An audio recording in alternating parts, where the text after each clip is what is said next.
Friends, ಎಲ್ಲರಿಗೂ ನಮಸ್ಕಾರ. ನನ್ನ ಹೆಸರು ಸೃಷ್ಟಿ. ನಾನು ಈ ದಿನ ನೀರಿನಿಂದ ದೀಪ ಉರಿಸುವುದು ಹೇಗೆ ಎಂದು ತೋರಿಸುತ್ತೇನೆ. ನೋಡಿ ಸ್ನೇಹಿತರೆ, ನಾನು ಒಂದು ಖಾಲಿ ಪಣತಿಯನ್ನು ತೆಗೆದುಕೊಂಡಿದ್ದೇನೆ. ಖಾಲಿ ಪಣತಿಯಲ್ಲಿ ನೀರನ್ನು ಹಾಕುತ್ತೇನೆ. ನಿಮಗೆ ಅನುಮಾನ ಬಂದರೆ ನಾನು ಕುಡಿದು ತೋರಿಸುತ್ತೇನೆ. ನೋಡಿ ಸ್ನೇಹಿತರೆ, ಇದು ನೀರು. ನಾನು ಖಾಲಿ ಪಣತಿಯಲ್ಲಿ ನೀರನ್ನು ಹಾಕುತ್ತೇನೆ.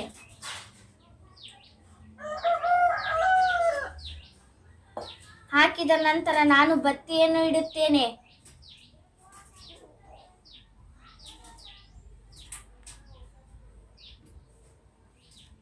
ಇಟ್ಟ ನಂತರ ನಾನು ಬತ್ತಿಯನ್ನು ಹಚ್ಚುತ್ತೇನೆ.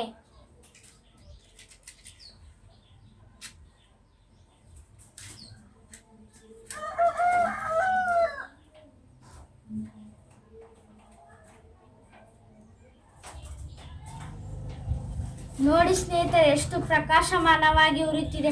ಇದು ಸ್ವಲ್ಪ ಕಾಲಗಳ ಮಾತ್ರ ಉರಿಯುತ್ತಿದೆ. ನೀವು ಪ್ರತಿದಿನ ಎಣ್ಣೆಯನ್ನು ಹಾಕಿ ದೀಪ ಹಚ್ಚುತ್ತೀರಾ, ಆದರೆ ನಾನು ನೀರಿನಿಂದ ದೀಪ ಹಚ್ಚಿದ್ದೇನೆ. ಇದು ಹೇಗೆ ಎಂದು ನಿಮಗೆ ಆಶ್ಚರ್ಯವಾಗುವುದು. ಇದು ನಾನು ಹೇಗೆ ಹಚ್ಚುವುದು ಎಂದು ನೋಡಿ ಸ್ನೇಹಿತರೆ, ನೀರಿನಿಂದ ಹಚ್ಚಿರುವ ದೀಪ ಸ್ವಲ್ಪ ಕಾಲಗಳ ಮಾತ್ರ ಉರಿಯುತ್ತದೆ. ಇದರ ಹಿನ್ನೆಲೆಯನ್ನು ನಾನು ತೋರಿಸಿಕೊಡುತ್ತೇನೆ. ನೋಡಿ ಸ್ನೇಹಿತರೆ, ನಾನು ಕರ್ಪೂರ ಮತ್ತು ಮೇಣದ ಬತ್ತಿಯನ್ನು ತೆಗೆದು ಅದನ್ನು ಜಜ್ಜಿ ಖಾಲಿಯ ಬಟ್ಟಲ ಒಳಗೆ ಹಾಕಿ ಒಲೆಯ ಮೇಲೆ ಇಟ್ಟು ಕರಗಿಸಿದಾಗ ಅದು ದ್ರವ ರೂಪಕ್ಕೆ ಬರುತ್ತದೆ.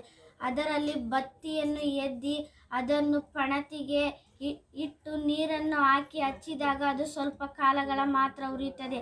ಅದು ಏಕೆಂದರೆ ಕರ್ಪೂರ ಮತ್ತು ಮೇಣದ ಬತ್ತಿಯ ಅಂಶ ಇರೋವರೆಗೂ ಮಾತ್ರ ಉರಿಯುತ್ತದೆ. ಇದು ಒಂದು ರಹಸ್ಯ.